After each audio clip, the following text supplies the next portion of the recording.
Hello جی، السلام علیکم۔ کپتان پھر بازی لے گیا۔ عمران خان جیل میں بیٹھے بیٹھے اس نے ایک آرٹیکل لکھ دیا جو پوری دنیا میں مشہور ہو چکا ہے، اور لوگ پریشان ہیں کہ یہ آرٹیکل باہر کیسے نکلا، یہ انہوں نے کب لکھا، کیا ہوا، کس نے پہنچایا۔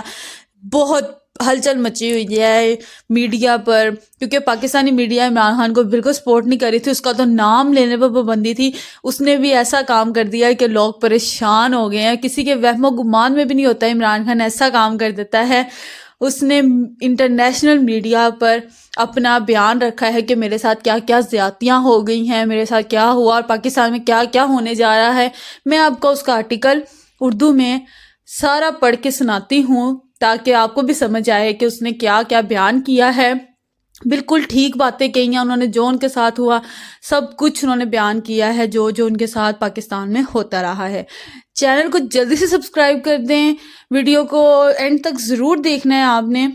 عمران خان نے برطانوی میڈیا دی اکنامسٹ میں آرٹیکل لکھ دیا ہے اپنا کہ آج پاکستان میں وفاقی اور صوبائی دونوں سطحوں پر نگران حکومتیں چل رہی ہیں۔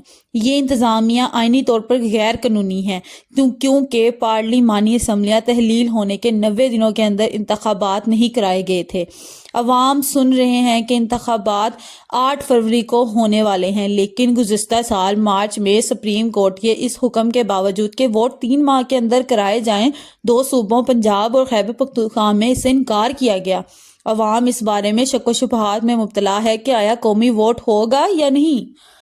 عمران خان نے بتایا کہ الیکشن کمیشن ملک میں اپنے عجیب و غریب اقدامات سے داغدار ہے۔ اس نے نہ صرف سپریم کورٹ کی مخالفت کی ہے بلکہ اس نے میری Pakistani Tehreek Insaf P T I party کی فرسٹ چوائس کے امیدواروں کے لیے نامزدگیوں کی بھی درخواستیں جو تھیں وہ مسترد کر دی۔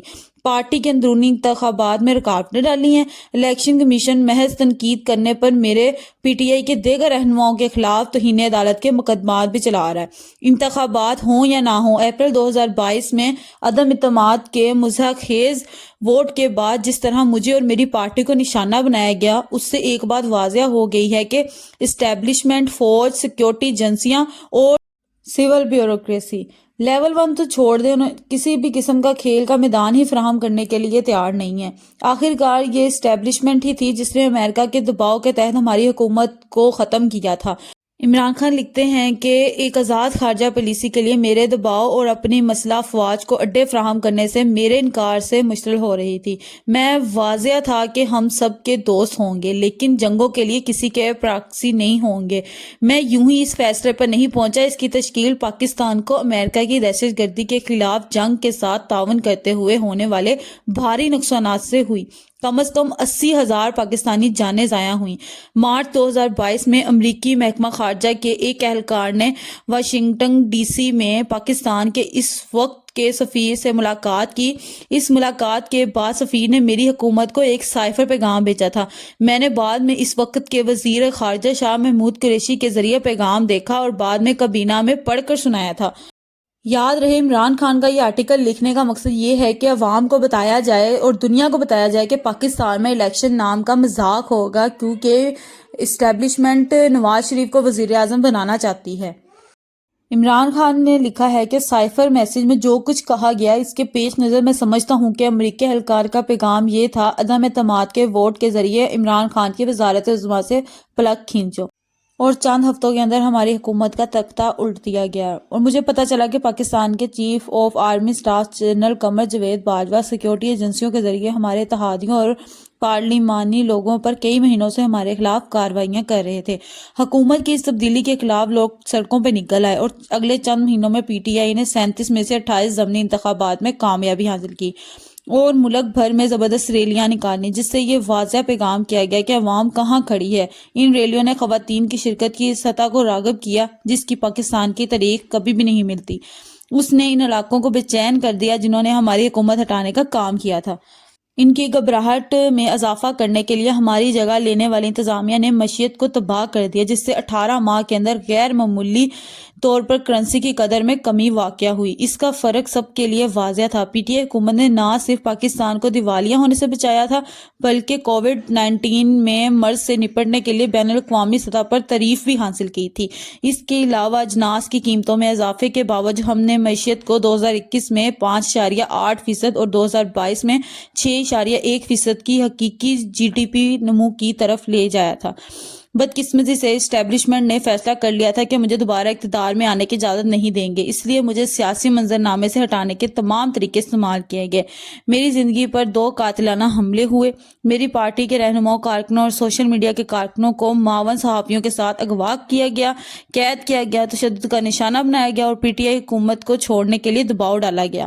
ان میں سے بہت سارے لوگ بند رہتے ہیں۔ جب بھی عدالتیں انہیں ضمانت دیتی ہیں یا رہا کرتی ہیں تو ان پہ نئے الزامات لگائے جاتے ہیں۔ ان میں سے زیادہ تر بات یہ ہے کہ موجودہ حکومت خواتین کو سیاست میں حصہ لینے سے روکنے کی کوشش میں پی ٹی آئی کی خواتین رہنما اور کارکنوں کو ڈرانے اور دھمکانے کے لیے اپنے راستے سے ہٹ گئی ہے۔ عمران خان نے بتایا کہ مجھے تقریباً 200 قانونی مقدمات کا سامنا ہے اور کھلی عدالت میں آن ٹرائل سے انکار کر دیا گیا ہے۔ 9 مئی 2023 کو ایک جھوٹے فلیگ آپریشن جس میں دیگر چیزوں کے علاوہ پی ٹی آئی پہ بہت سارے الزامات لگائے گئے، جس کے نتیجے میں 48 گھنٹوں کے اندر کئی ہزار گرفتاریاں ہوئیں، لوگوں کو اغوا کیا گیا، مجرمانہ الزامات لگائے گئے اور اس رفتار سے لگائے گئے کہ ظاہر ہو گیا کہ پہلے سے منصوبہ بندی کی ہوئی تھی۔ اس کے بعد ہمارے بہت سے رہنماؤں کو تشدد کا نشانہ بنایا گیا، ان کے اہل خانہ کو پریس کانفرنس اور ٹیلی ویژن انٹرویوز میں یہ بتانے کی دھمکی دی گئی کہ وہ پارٹی چھوڑ رہے ہیں، کچھ کو دوسری نئی بننے والی سیاسی جماعتوں میں شامل ہونے پر مجبور کیا گیا، دوسروں کو مجبور کیا گیا کہ وہ میرے خلاف جھوٹی گواہی دیں۔ ان سب کے باوجود پی ٹی آئی مقبول ہے۔ دسمبر میں ہونے والے الیکشن 38 کے پول میں 66% حمایت کے ساتھ میری ذاتی منظوری کی درجہ بندی میں سب سے زیادہ ہے۔ اب الیکشن کمیشن پارٹی کو الیکشن لڑنے کے حق سے محروم کرنے کے لیے ہر طرح کی غیر قانونی چالوں میں ملوث ہے۔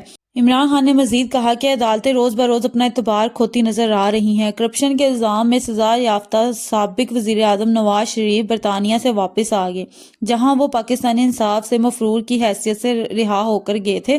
نومبر میں ایک پاکستانی عدالت نے سزا کالعدم قرار دے دیا۔ میرا یقین ہے کہ مسٹر شریف نے اسٹیبلشمنٹ کے ساتھ معاہدہ کیا ہے جس کے تحت وہ ان کی بریت کی حمایت کرے گی اور آئندہ انتخابات میں اپنا وزن ان کے پیچھے ڈالے گی، لیکن اب تک عوام پی ٹی آئی کی حمایت اور منتخب کو مسترد کرنے میں بے لگام رہی ہے۔